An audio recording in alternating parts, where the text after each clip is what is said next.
Say hey, say hi, say ho. Yeah, yeah, Nickelodeon. Oh joy! It's me, Jason the cartoon fan, back with another new merchandise video. My series of physical media pickups uploads may be over for the time being, but that doesn't mean I can't show you a few of the newest additions to my DVD and Blu-ray collection together in the same video anymore. This time around, however, things are going to be a little different. Instead of featuring physical media releases from a metaphorical grab bag of different production companies, I'm going to be showing you 3 DVD sets and 1 Blu-ray release of shows produced by and for a specific television channel. In addition, to keep this video from technically being a themed installment of the series that I'm temporarily retiring, I've included 2 pieces of another kind of merchandise for shows produced by and for the same network. Of course, as you most likely could tell from both its title and its musical intro, the TV channel in question, to be covered in this video, is Nickelodeon. I already made a couple of videos earlier this month, August 2021, to celebrate the 30th anniversary of the original 3 Nicktoons, which was on the 11th, but I wanted to make just one more video for Nicktoons Anniversary Month to get you viewers mentally prepared for my upcoming Nickelodeon-themed live stream with No Parking Barry, Zara Lobner, and, depending on which one of them will be available, either Ryan's Treasures or Norbert. Though sadly, our live stream's 4th guest will most likely not be Ryan, since the live stream is happening on the same day the Loud House movie is getting released on Netflix, and he wants to be able to watch that movie as soon as possible, on account of him being an even bigger Loud House fan than I am.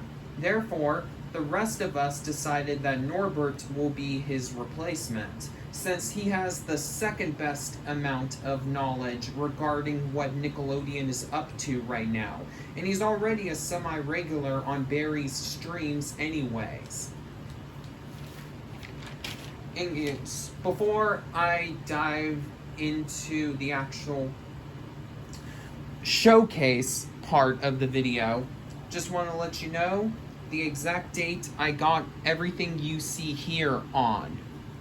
Saturday, August 14th, 2021. Alrighty then, let's move on. Serving as the appetizer for this splatacular merchandise video, let's begin with the showcase of the 2 things that are not physical media releases. 1 pin in each for the 2 most successful Nicktoons of all time, SpongeBob SquarePants and Avatar: The Last Airbender. The SpongeBob pin is of the goofy yellow sea critter himself, while the Avatar: The Last Airbender pin is of my favorite character on that series, Katara. All of you longtime subscribers will know that I love SpongeBob almost to death. And although I'm a relative newcomer to the series, I started watching it chronologically in February 2019, I still enjoy what I've seen of Avatar: The Last Airbender. I admire Katara the most because her personality is perfectly balanced between strength, kindness, and intelligence, thus making her the one character who is able to encompass everything that made the series so popular to begin with.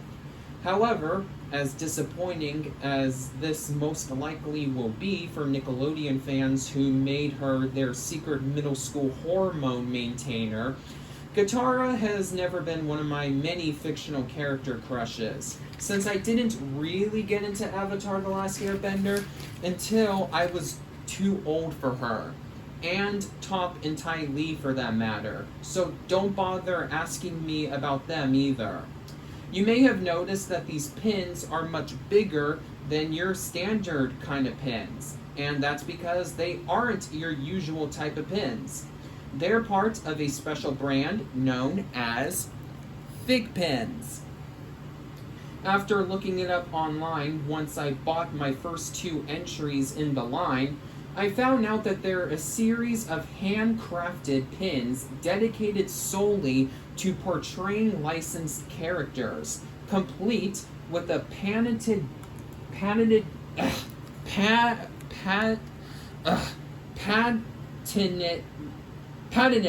backer that can not only keep the sharp endpoints of the pins from poking holes in anything they're not intended to do so in, especially accident-prone humans and animals, but also be used to display your pins if you took them out of their boxes and don't have anywhere else you can put them on.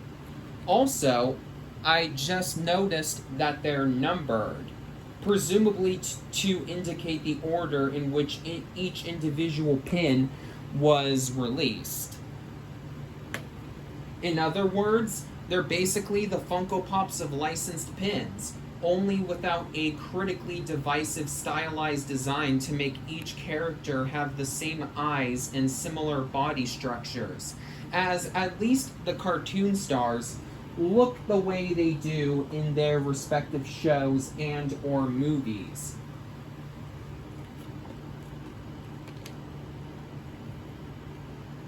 As you might be able to tell from the stickers on the back of their packaging, I bought both of these at GameStop for $15 each.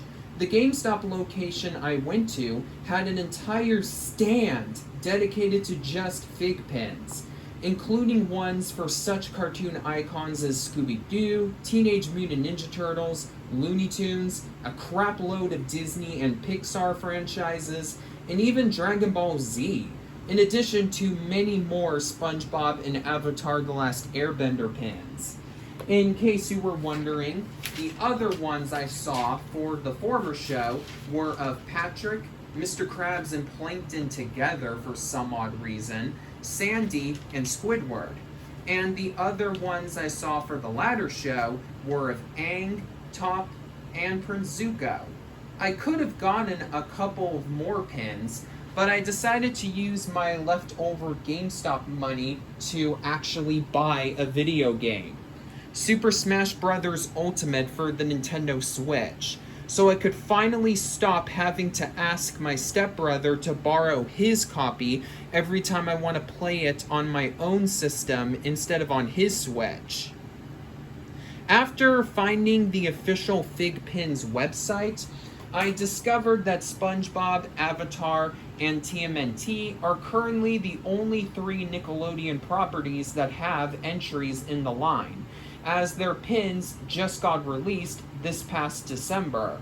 However, the press announcement for them on that same website also confirmed that the company in charge of releasing Fig Pins, CMD Collectibles, is planning on covering more Nicktoons in the future. So hopefully the pins that have already come out will sell enough copies for those plans to come to fruition. I would be genuinely surprised if they ended up not releasing any pins for Rugrats, The Fairly Odd Parents, and The Loud House, considering how extremely popular those 3 shows are. Before we move on, however, let me give you a quick, fully detailed look at the boxes for both of the pins I ended up purchasing. First, here's a quick look at the SpongeBob Fig Pins packaging. Apparently, Fig Pin even has their own app, so they must be really popular.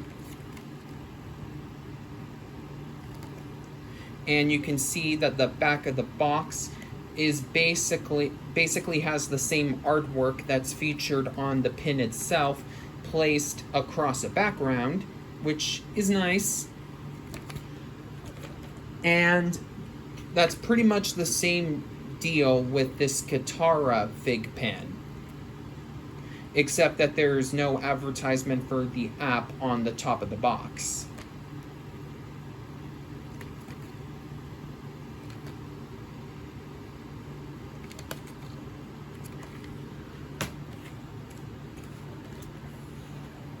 I was initially thinking about taking these pins out of their boxes and placing them on a new backpack I'm getting from Mom in my own mailbox once I get back home to California on Saturday, August 21st. And before you ask me, yes, it is a retro-themed Nickelodeon backpack. Since I know that they are way too big to fit on a lanyard. But now I'm starting to think that my initial idea on what I should do with them isn't so good, considering not just how nicely designed that the boxes are, but more importantly, the amount of effort that was clearly put into making the pins themselves. They really are some of the highest quality pins I've ever seen, rivaled by probably only Disney's pins that you can get at their theme parks. We're finished with the appetizer of this video, so now it's time to move on to the main course, the latest additions to my physical media collection, which I'm sure are the reason why most of my subscribers are interested in watching it. I purchased all of them at FYE for those who wanted to know how I got them. We'll begin with the only Blu-ray of the quartet, The Legend of Korra, the complete series. Korra has an extremely divisive reception among everybody who watched it, to the point where it's the only animated series I can think of that doesn't have a common critical consensus. Depending on who you ask, it's just as good as, even better than, not as good as, or a terrible follow-up to the show's predecessor. And there are even a couple of people who are willing to say that this is one of the worst shows ever.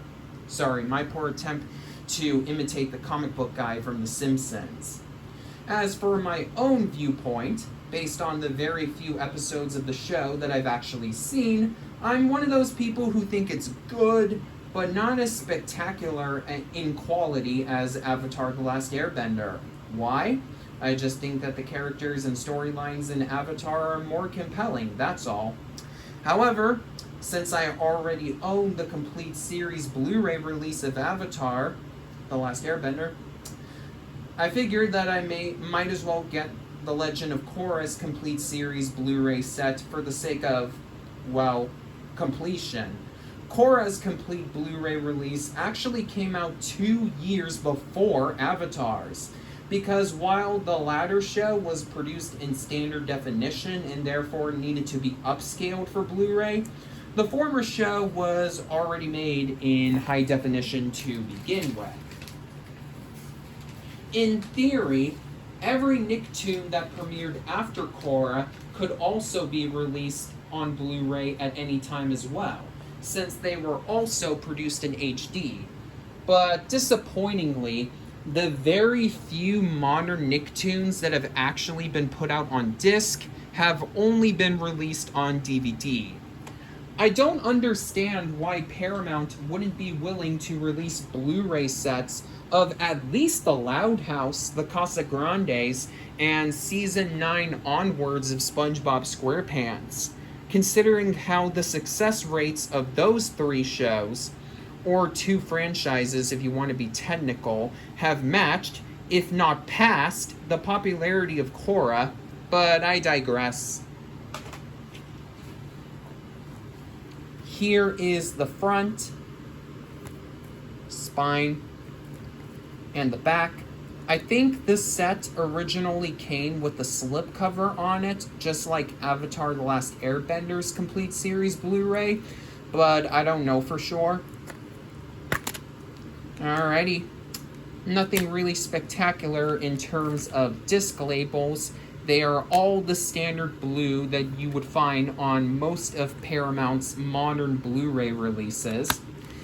Unlike Avatar: The Last Airbender, which only got a complete series set in terms of Blu-ray releases, The Legend of Korra originally had all of its seasons released on Blu-ray individually, and for the complete series set, they basically just took those discs and put them together in this thick case.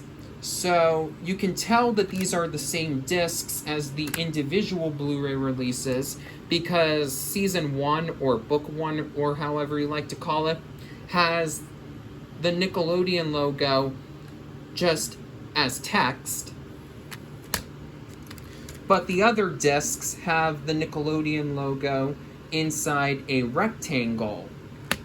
So you can tell that these two discs were made when Nickelodeon didn't have their new logo placed inside an orange rectangle for their earliest physical media releases, in which the channel actually used that version of the modern Nickelodeon logo. It's always been the same logo on TV, but for merchandise, it's been a little bit different in regards to them using the newer Nickelodeon logo. So yeah. So we have Season 1, Disc 1, and Disc 2. Season 2, Disc 1, and Disc 2. Season 3, Disc 1, and Disc 2. Season 4, Disc 1. Oops.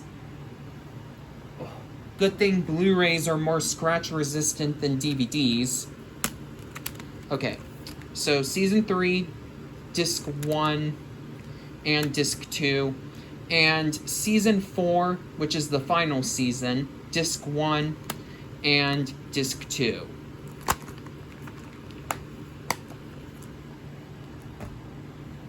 Now it's time to take a look at the 2 DVDs that are bound to make you treat each and every day like a mini vacation, even if you're still going to school to get an education. A couple of compilation releases of All Grown Up, the spin-off of / sequel series to Rugrats.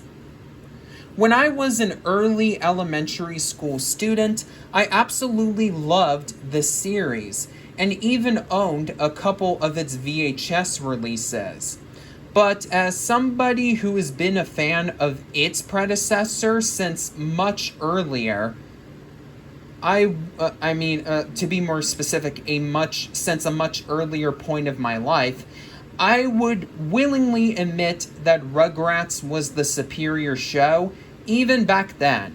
However, I used the first All Grown Up DVD you'll be seeing in this video, the one whose used copy isn't protected by a new shrink wrap right now, to reintroduce myself to the series after having not seen a full episode of it in 8 years when the series was taken off of Netflix. And doing so after watching As Told by Ginger for the first time allowed me to totally understand where No Parking Barry was coming from when he said that he found All Grown Up to also be an inferior successor to that show. Of course, there's the obvious comparison of both being slice-of-life Klasky Chupo shows focusing on an ensemble cast of middle school students with unique personalities, but the similarities go much deeper than that. They both feature a group of friends led by an average kid who takes everything in stride, which consists of both a shy, socially awkward nerd who gets nauseous about pretty much anything that doesn't have to do with education, and a loud, overbearing attention seeker who is willing to ignore the feelings of their friends in exchange for success. Not only that, but they also both have side plots often focusing on an oddball boy obsessed with all things gross and strange, and his partner in crime, who tags along with him through thick and thin despite clearly being an objection to seemingly every single one of his antics. Just swap the genders of Ginger, Stacy, Pody, and Hoodsy, and then you'll have All Grown Up's portrayals of Tommy, Chucky, Dill, and Lil, respectively, with Phil being that show's Carl.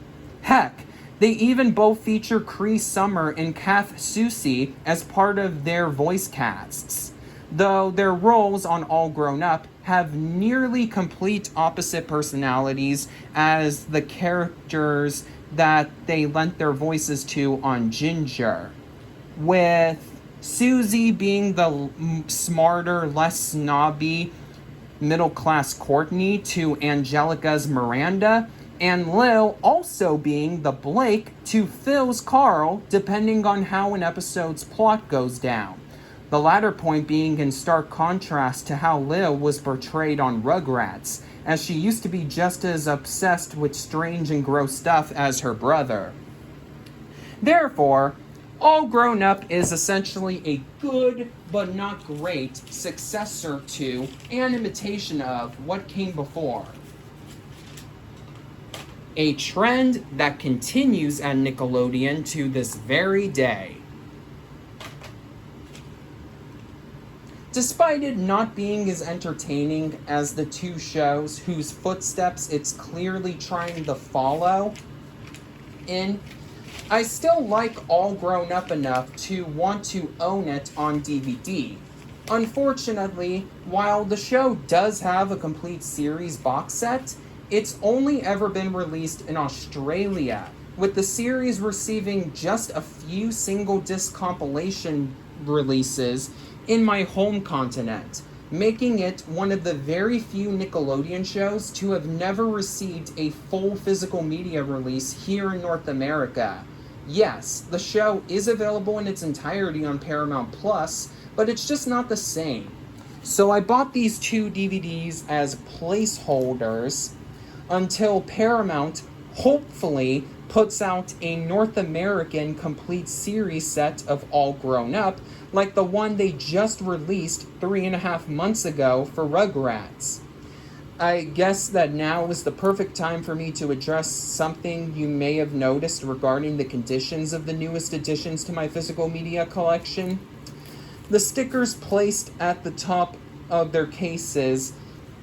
Oh, let me get the core one so you know, it's the case with that one too. So, the stickers that have been placed on the top of their cases indicate that my copies of 3 of my new additions to the physical media titles I own are used. FYE's employees rewrap the cases of used DVDs and Blu-rays with new shrink wrap in order to prevent shoplifters from stealing the discs inside. But usually when I buy something used from FYE, I take the new shrink wrap off right before I feature it in a new video for the first time. Since I don't see the point in unboxing a DVD or Blu-ray if the shrink wrap it's protected by isn't the same one that came on it when it was factory sealed. However, I decided to make an exception with the second All Grown Up DVD I just got from FYE, just so I can prove the accuracy of a statement I'm about to make about it. Sadly, you can see that the paper sheet placed in the outside flap of the case is torn apart at the spine. Therefore, I decided to not take the facsimile shrink wrap off until I could do so in a video, as my way of keeping viewers from thinking that I was the one who caused the outside flap's paper art to get torn in half due to carelessness. Alrighty, enough talk. Let's take a look at these two All Grown Up DVDs I got. Starting with the one whose new shrink wrap I already took off, Dude, Where's My Horse?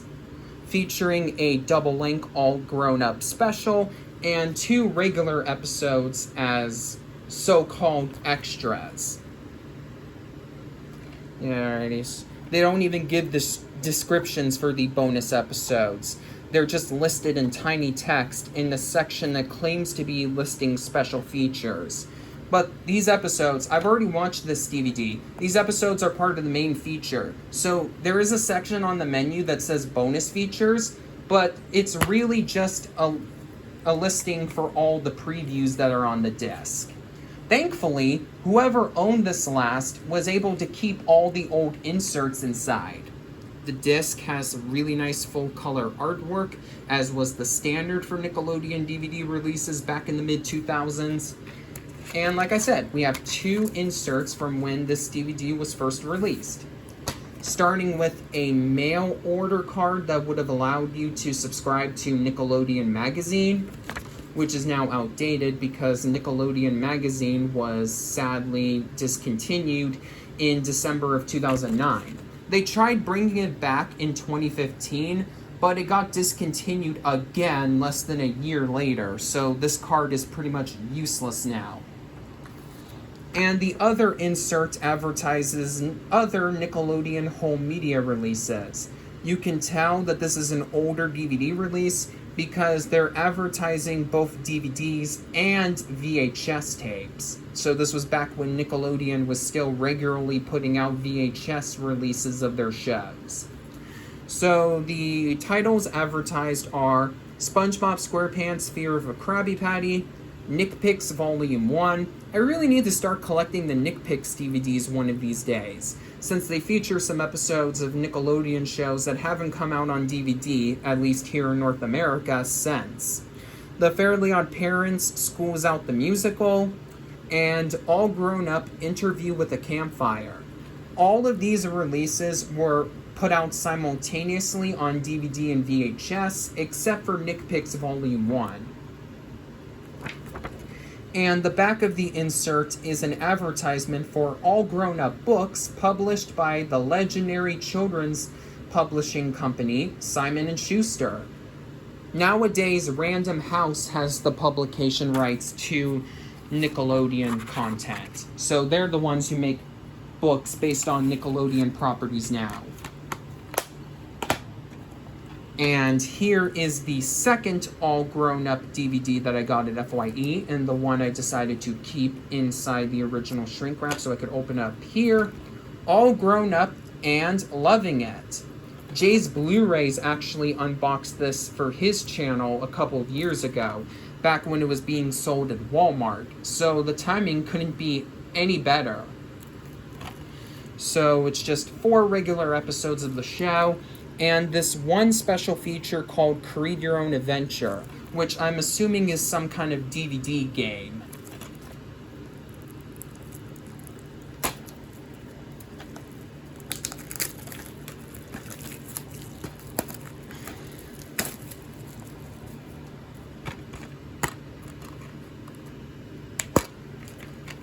Okay, so here is the disc, and unfortunately, my copy, at least, does not come with any inserts. Jay's Blu-ray's copy had an insert, but I'm assuming it's nearly, if not completely identical to the insert that's in this other All Grown Up DVD. I mean, the one advertising other Nickelodeon titles on physical media.